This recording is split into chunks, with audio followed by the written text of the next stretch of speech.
Yo, what is good, YouTube? Welcome back to another JC2K video. In today's video, we're going to be talking about everything you need to know about these brand new NBA Playoff Spotlight Sims that just dropped here in NBA 2K25. My team. Before we hop into the video, if you haven't already, make sure you hit that subscribe button. Help me push towards the 40,000 subscriber mark on the channel. I upload every single day. Multiple videos a day. Would really appreciate it if y'all do subscribe. Without further ado, let's hop right into it. So 2K dropped NBA Playoff Spotlight Sims today. And as of right now, the cards that have dropped, I don't think are all that great. I'm going to go over them in a little bit and take a look and see if any of them are actually any good. But I don't really think these cards are all that good right now. The thing that is interesting about this is the way that the content looks like it's going to be going throughout the playoffs. And so there's a ping pong player for all 16 playoff teams right now. And you can see they have them organized by series basically. But what's interesting here is that it says, earn a ping pong player from each of the playoff teams via challenge games. After each playoff round, new challenges will be added with even better rewards. Complete them all to earn an invincible player card from this year's NBA champions, which is sick. The question becomes, to me, will these players be getting evos and be getting improved? Because if so, that would be awesome. Because these are like the headlining players for a lot of these teams, not all of them, but for most of them, these are like the headlining players in some way, shape, or form. For example, Anthony Edwards, LeBron James, Kawhi, Jokic, Josh, Shea, Steph, and Jalen Green. You could make the argument that those are the headlining star players for every single one of those Western Conference teams. And in the East, it's kind of the same story. I mean, Darius Garland isn't the superstar for the Cavs, but he is a stud. Bam Adebayo, Jalen Brunson, Cade, Tyrese Halliburton, Giannis, Paulo. I mean, KP, same story. Not the stud player or the number one player for his team, but a very good player and obviously a very good 2K card as well. If we were to get these cards evoed based on how they perform in the playoffs, I think that'd be super duper neat. But I also think there is a very real possibility that these cards are just going to be the base cards and that we're going to get entirely new cards for each round of the playoffs. So either way, I want to say this first and foremost. I asked 2K to drop us content, something to do, something to look forward to, and something specifically associated with the NBA playoffs. I talked about it last week. I was asking them to drop real playoff content and not just very, very lazy, almost nothing content. Is this perfect? Probably not. Is it legitimately good content that gives us something to look forward to and be interested in throughout the playoffs, how it connects to my team? 100%. And the fact that there is going to be a guaranteed invincible at the end of this is awesome. Not to mention round 2 should have Galaxy Opals. Round 3 should have round 3 should have Dark Matters. Round 4 we should get 200 overalls from the finals teams, in my personal opinion. Obviously round 2 is the conference semifinals, then you have the conference finals.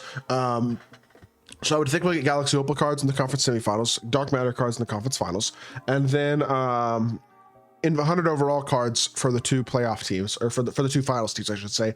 And then the winner of the finals would get that invincible player card. Again, this is going to be all free to play. My question again is, are we going to get evos on these cards, or are we going to get new cards in each round of the playoffs? I personally hope, honestly, that it's evos, I think, because this could be really, really, really good, interesting content. And either way, this is really good, interesting content. Whether it's perfect or not, it definitely looks like it's something different and something new. No doubt about it. Now, going through and looking at the actual challenges, they are decently, well, it doesn't look like they're gonna be incredibly time consuming, but they are noticeably, like, it's gonna take a little bit of time to complete them. You have to complete a Lakers triple threat game, Lakers clutch time game, and a Lakers final challenge for each one of these. So the triple threat game's on semi-pro, that's easy, and then the other 2 games are on pro. So difficulty wise, it's not gonna be hard.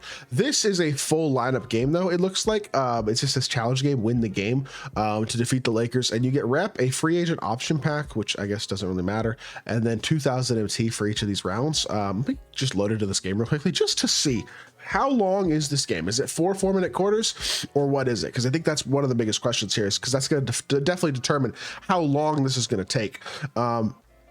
If this is 4 4-minute quarters or 4 5-minute quarters or whatever the case may be, basically like a domination game, then this is certainly a more time consuming grind, because you basically have to complete half a domination plus 16 triple threat games plus 16 clutch time games to complete the playoff Spotlight Sims. That is not nothing by any means. But with that being said, okay, so it's 3-minute quarters. So I assume, honestly, I'm fine with that. I don't mind 3-minute quarters.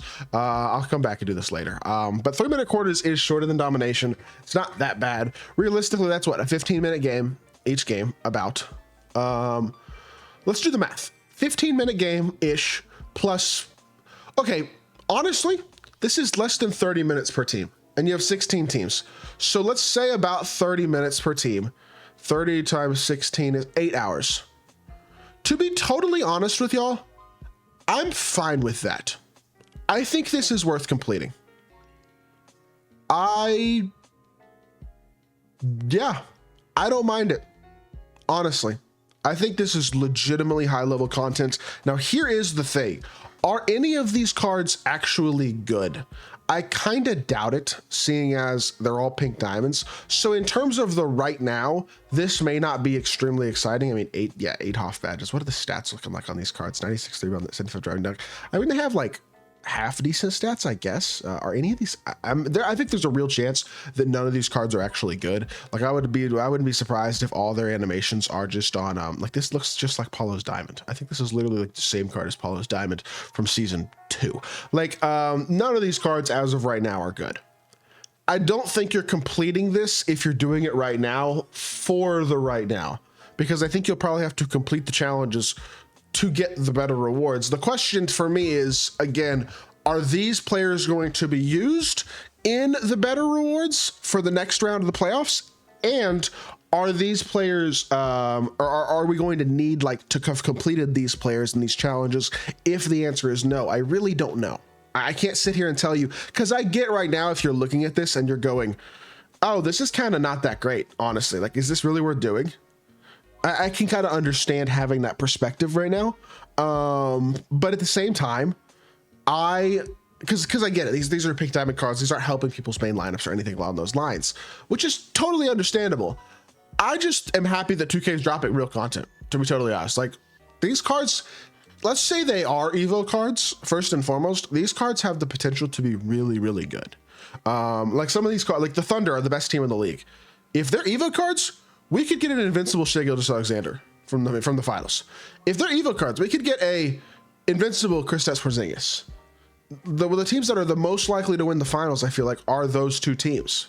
And they have maybe the two of the best player awards here. There's a LeBron, there's a Giannis, there's a Kawhi, there's a Steph, there's a Cade, there's an Anthony Edwards, there's a Jokic, there's a Paulo, there's a Darius Garland. Like, maybe not just exciting, but in general, these are superstar names connected with real life NBA.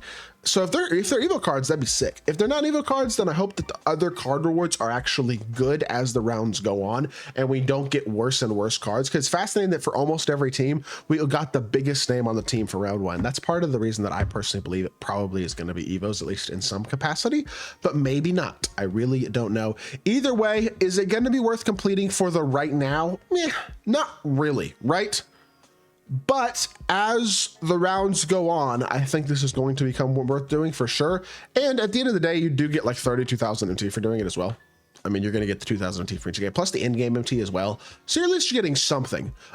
This is worth doing. I will be doing this. I would recommend y'all do it. And yeah, with that being said, that is going to do it for this video. I hope y'all did enjoy. If you did, make sure you hit that like button, leave a comment, and subscribe. I'll be back with more 2K content very, very soon, and I appreciate y'all. Peace.